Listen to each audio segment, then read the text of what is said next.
Hello again and welcome to the second part of second episode of Cross-Border Talks. We were very excited to see first followers appear after our first episode. We were also very excited to read your first impressions and get the first feedback. Thank you very much to everybody who shared his thoughts with us. So we are even more inspired to offer you an insightful information on Eastern Europe and not only, comment on international relations beyond the stereotypes. And in today's episodes, we are going to embark on a hot topic that is the future of European Union, the possible reforms of European Union, and more specifically, what is the concept of strategic autonomy of the European Union? I'm serious. Vladimir will tell you in a minute what is it all about.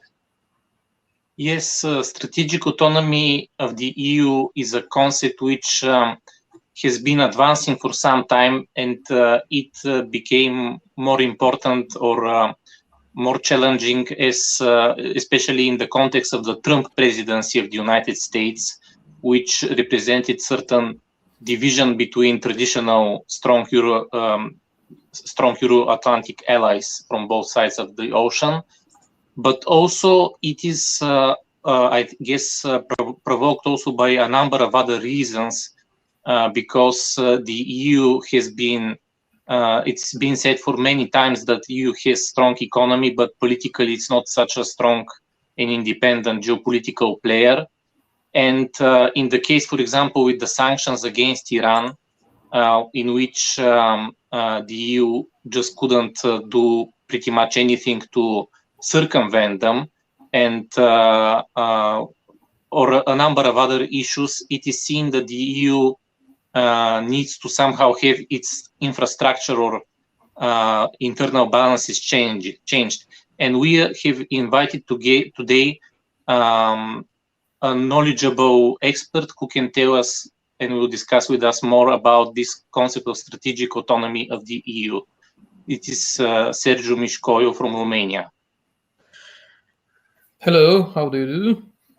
I'm very glad to be with you today and looking forward to chat with you and to answer your questions, to engage into a fruitful dialogue. Thanks for coming. Just for everybody to know, Sergiu is one of the top Romanian experts on European affairs. He is a professor of political science at the Faculty of European Studies in Babeș-Bolyai University in Cluj-Napoca. He holds a PhD in political science and in history, so he has he is perfectly prepared to study populism, political transitions, which are actually among his main research interests. He is also looking at the constructivist or alternative theories of nation-building processes. And so let us start from what actually is sovereign Europe, or what it could be. Mr. Mișcoiu, when French President Emmanuel Macron talks about sovereign Europe, what does he want to say precisely? And how much would the sovereign Europe would be different from this Europe that we know today? And how did this concept appear? Is this an attempt to rethink European relations with the external world? Is this only a reaction to Donald Trump's presidency, or is it a deeper geopolitical thought behind that?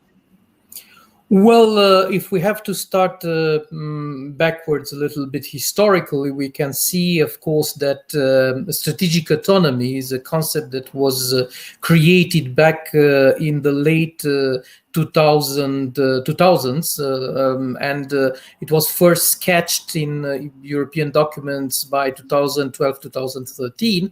And the main idea was back then to enforce as much as possible the ability of the European Union to defend itself and to project military power outside the European Union, more precisely in the neighborhood, in the close neighborhood of the European Union.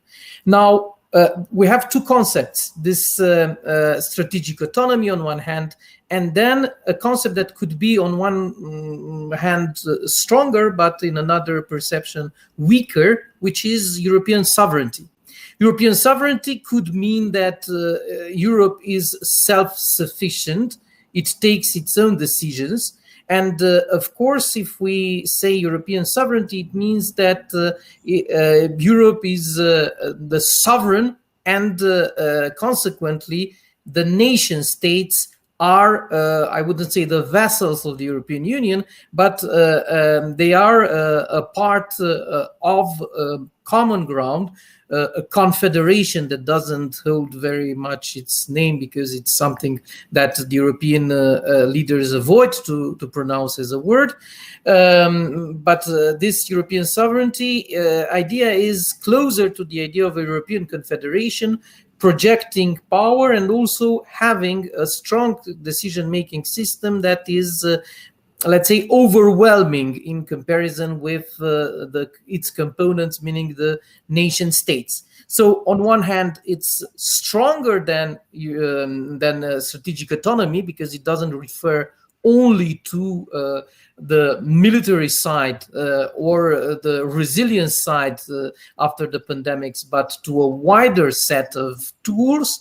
And it has a meaning of enforcing something not necessarily over the exterior, like strategic autonomy suggests, but also towards the interior, meaning the nation states that will be, if we are frank, and we have to be frank, subordinated to the concept of European sovereignty.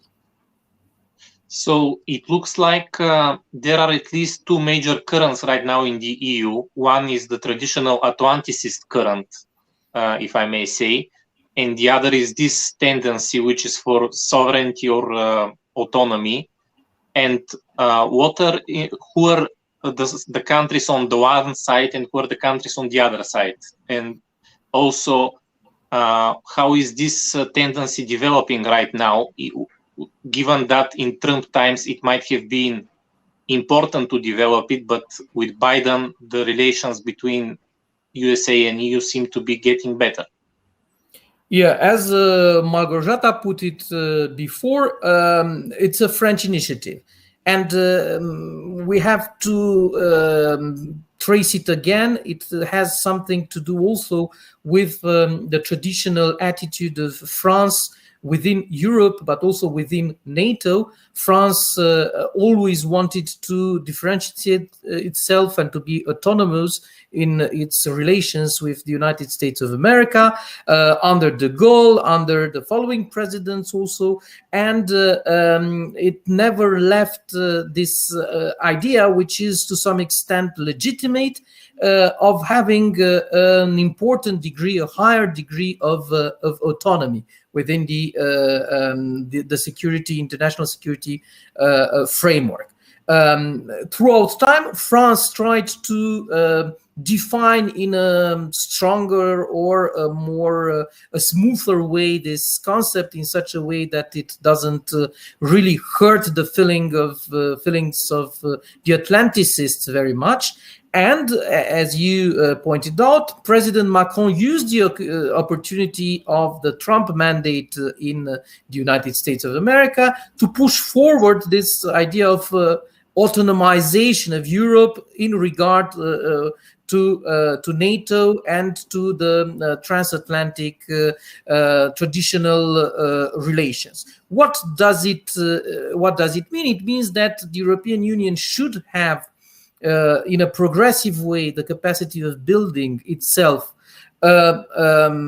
such interoperational body of military assets, such a strategic kind of construction within its decision-making bodies, not only at the military level, but also at the diplomatic and political levels, in such a way that it could act not necessarily against, not necessarily even totally cut, but in a real autonomous way in regard with the United States of America. And the question is, of course, why France? Well, apart from this past that I just evoked, we do have a country which is the only country of the European Union, now with Britain being outside the European Union, with the capacity to project military power and to intervene in wide areas of the world.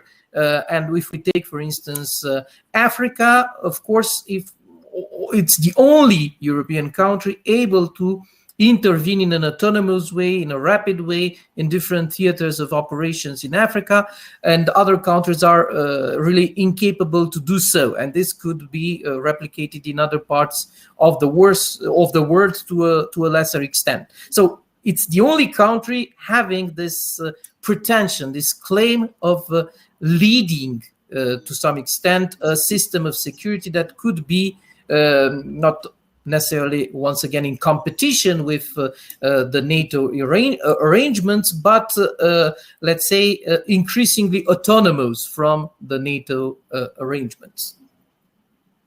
Okay, but France is one country, and we have the European Union of 27 countries.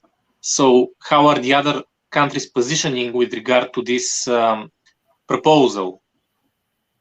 Yeah, we do have two different views, and throughout time, France had different allies. It is now traditional already to consider that the southern flank of the European Union is closer to the French position. Italy, Spain, and to some extent Greece and other countries privileged throughout time this position of France. And in a rather opportunistic way, by case, some other countries joined the logic of France because they were able to lead some operations within this new framework that was the European security framework proposed by France and supported by other countries. On the other side, we do have Germany with a key strategic position, as we know, the economic champion of the European Union, and at the same time the country that was always preoccupied of having, on one hand, a very close, stable, direct relation with the United States of America on the military ground, and at the same time a large degree of autonomy, but in the case of Germany, as we can now follow even these days with the Nord Stream projects, a direct relation with other major players such as Russia. And of course, Germany was always preoccupied of keeping the NATO-driven security forces in Europe to do not allow too much autonomy for only European initiatives. I remember that by the mid-2010s, in different meetings of the European Union, German representatives always insisted that this concept should really not be so important, should really not be even put on the table in order to not alienate too much the Americans from the European defense system. And to this position, we have also to add the position of several countries of Central and Eastern Europe, most notably Poland and Romania, very pro-Atlanticist, very much dependent on the security frameworks created by the United States of America, not really willing to go too far on this European construction of a strategic autonomy for, let's say, ideological, geopolitical reasons, and also for different reasons that are related to the power networks. I mean that we have a generation of leaders in these countries that are very much educated in, let's say, in the idea that the only force capable to defend Europe are the United States of America. The main danger comes from Russia, and in this framework, only NATO can really protect Eastern Europe, and not only NATO as a nebulous organization, but a NATO led by the United States with the support of other countries, smaller countries, and there is room for the Central and Eastern European countries, given their strategic position down there. So with small variations, we do have these two opposite versions of the issue of European strategic autonomy, and these continue to be today in debate, even if today we've got a commission, ironically led by a German, Mrs. von der Leyen, where the pro-strategic autonomy of the EU major leaders, such as Josep Borrell from Spain or Thierry Breton from France, are there and are very vocal. And so, ironically, now we have a German-led European Commission with a real discussion for the first time about the opportunity of strengthening the strategic autonomy of the EU. I think Małgorzata will be curious about something for the external relations of the EU under this concept, if it is applied in full. But before that, let me just add here that the European Commission has been contemplating on a strategic document about so-called open strategic autonomy, and it should have been published in July, but it seems that it is getting delayed, and maybe it will appear in the autumn. And I guess that might be one sign that how can I say, the balances are always in a shift. Yeah. And I pass the baton to Małgorzata here. Thank you, Vladimir. And before I do ask for external relations of the European Union, I must ask one question concerning my country, that is Poland, that was rightly mentioned as one of the most Euro-Atlanticist countries in Europe. And I really have nothing more to add to what you said about the generation of leaders. Yes, Polish leaders do believe that NATO is our only guarantee of security, that we must accept even more NATO forces in Polish territory, because this is our only way to be secure from aggression from the east.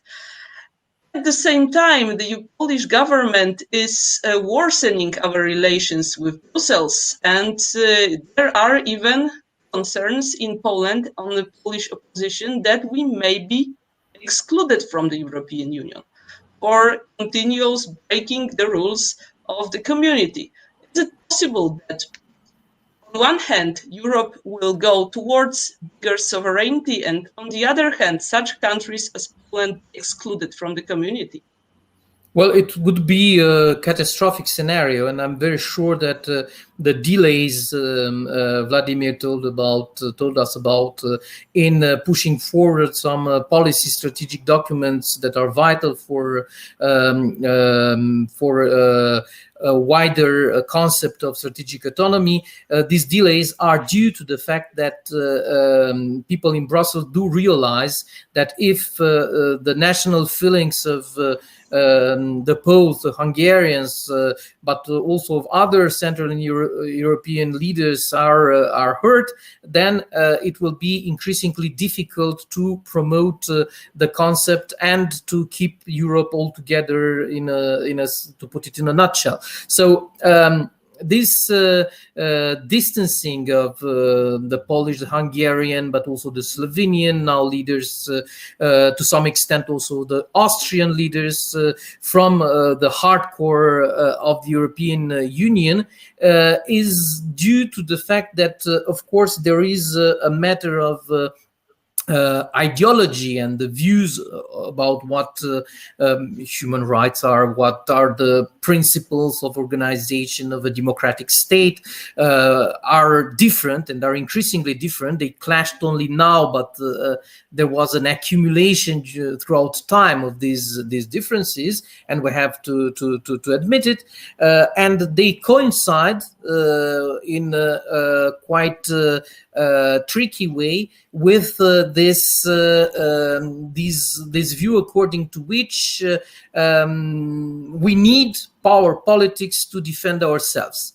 and the only capable power in the Western world to promote power politics is the United States of America. The other organizations and the other alliances or the other countries, including the European Union, are simply too weak to promote such a power politic. The attitude of Russia under Putin, of course, strengthened this impression of the Eastern leaders that there is no other shelter but the US-led shelter there.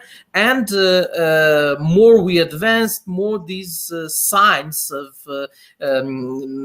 a need of strong action coming from a classical kind of power were there. And that's why, and I will stop immediately to allow you to ask other questions. That's why we do have within the European Commission, but also within the strategic documents of the European Union, an increasing preoccupation towards acquiring elements of hard power.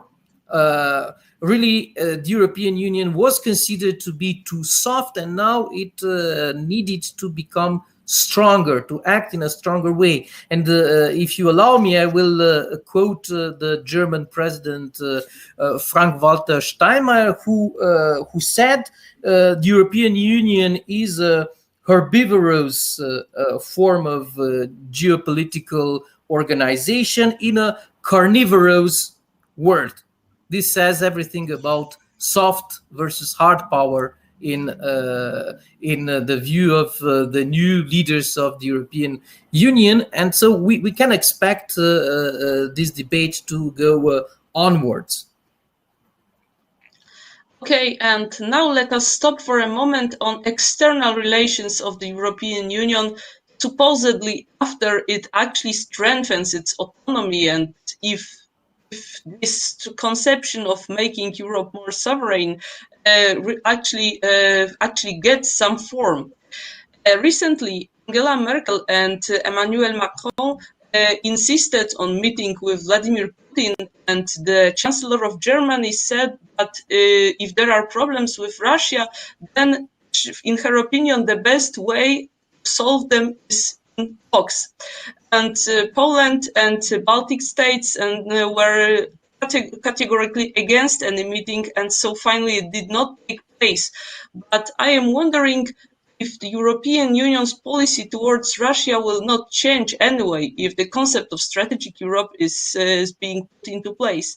And also on this occasion, I wanted to ask about yet another direction of external relations of Europe, that ones with Africa and the whole question of migration. You said that the south flank of Europe is supporting French projects, so I can imagine they would like a more active European Union policy on its borders. So, what can we expect? Well, from the relation with Russia, from this point of view, the situation is very complex, because we've got national policies in most countries in relation with Russia. We said that we've got very Atlanticist states in the Baltic states, Poland, Romania, and others. We do have countries working a little bit à la carte and trying to negotiate directly, such as Germany. We do have Hungary, and from this point of view, it's very different from the case of Poland, because Hungary is now some sort of a semi-ally of Russia because of mainly of ideological issues, but not only. And Russia finds a very fertile land in the neoconservatist politics of Hungary. And then we've got states that are really doubting about the capacity of the European Union itself to be very firm in the relations with Russia. And of course, Russia has always speculated this. It does it now more than before, but it always tried to speculate this uncertainties and this reluctance towards a union of the EU in order to fragilize the unity of the European Union and to play in a legitimate way from its point of view its card on the European table. So I believe that of course if this concept of strategic autonomy will increase, then we will still have a debate if this concept is applicable mainly in the relations between the United States and NATO on one hand and the EU on the other, or it's applicable also in the case of a unitary Europe against an imperialist or a neo-imperialist Russia. And things are really not clear from this point of view. With regard to Africa, I just ended an interesting research with lots of interviews with African officials on their precisely on this topic, the impression that they have about the new strategy of the European Union. Will this affect the image of the European Union? Is Europe now a soft power? Is a Gentile friend trying to cope, to work directly with the African leaders in a win-win kind of framework, a much more, let's say, softer power, really preoccupied by development and less preoccupied by enforcing rules as before. And the results are quite complex to interpret it. It means that we've got an opening of the African leaders towards the new Europe, and at the same time we've got a demand for a stronger Europe. Those guys there believe that we've got big powers such as China, US, Brazil even, and of course the United States of America. And then we've got a mosaic of European powers with different interests. If the European Union will be able to promote this new image in a successful way, a softer power in partnership with the African states, then there is a wide room to penetrate on a fast-growing market, on a fastly developing set of countries from the demographic point of view, and a land with lots of threats, but also with huge opportunities in terms of investments and in terms of the future of the world, in terms of resources, in terms of betting on something that will in the future grow. And this is quite popular among the new leaders of the European Commission, I mean the new Commission of Ursula von der Leyen, to believe that Europe has to invest and has to be pragmatic in this new relation. So I'm more optimistic about what could be done in Africa than what could be the position of the EU in relation with the closer and the most ferocious Russia. Okay, and finally, we ask you to make some kind of prognosis about what will be following in the near future. Obviously, the two currents, the Atlanticists and the autonomists, will continue to coexist. But what can we expect from their balances? And finally, also, what does the affirmation of the autonomist current mean for the internal balances in the EU, for its reforms? What will change in the EU in other regards, such as social or economic, if this concept gets stronger? Finally, there is a debate between the Atlanticists and the autonomists to some extent, but this debate has to be nuanced. For instance, in 2017, the European Union created the permanent structured cooperation, PESCO, mechanism within the European Union. Of course, Germany at the beginning was a little bit reluctant, but since 2019, it has cooperated with France on different operational grounds, and it was a success. This PESCO was led by the Netherlands, so a country that is close to also the United States, but has its own, let's say, claims to lead something within the European Union. And to some extent, PESCO, even if it's not really 100% a success, it's a mechanism that it... On the other hand, we've got within NATO the framework nations concept, another initiative, this time coming from inside NATO, meant to, let's say, or make more relative this cleavage within the EU between the Atlanticists and the autonomists. Within this FNC, Framework Nations concept, there have been some advancements in co-working, in interoperability between the forces of NATO and the forces of the European Union, with Germany being happy, and this is something that has to be noticed, because if Germany is happy, things go on within the European Union on the military ground, and not only on the military ground. So it means that we have maybe in the end to de-dramatize a little bit this clash between the two views over the European security, and to witness the fact that, to acknowledge the fact that there are a series of constructions of interinstitutional experiments, and some of them are really working. So, I mean, when we have this big picture of the clash of titans, we lose the nuanced, more refined sub-image of what happens on the ground. And on the ground, there are cases of successful interoperational frameworks that in the end will push maybe forward the cooperation, and will reduce this need for a single, well-stated, undoubtful autonomy of the EU from NATO.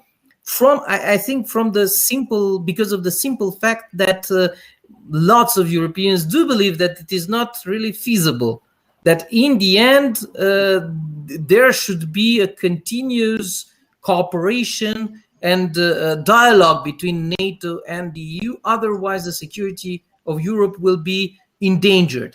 I don't say that this is necessarily my point of view, but I think that this view is quite majority in the European Union. And that's why I think that smaller experiments, like in the beginnings of the European construction with the coal and steel communities, if you recall, this kind of small kind of experiments will lead necessarily to a more flexible and more operational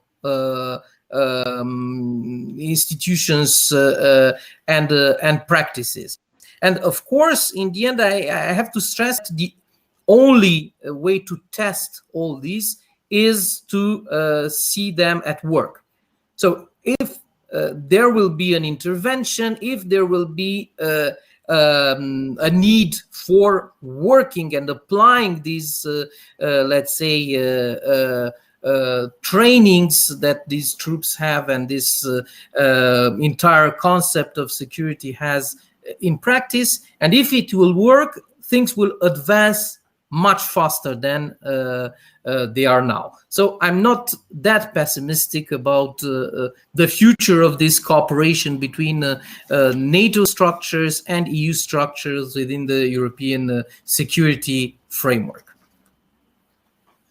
Okay, Sergiu, thank you for your coming to our program, and thanks to our listeners and viewers for watching. Thank you very much for your invitation. I'll be glad to return. We remind you to subscribe to our YouTube channel, where we are open to your comments, remarks, questions, and suggestions for future episodes. And I also would like to thank Sergiu for being with us, for saying things that they are not easily heard in mainstream media who simplify things. So once again, thank you very much, and see you again.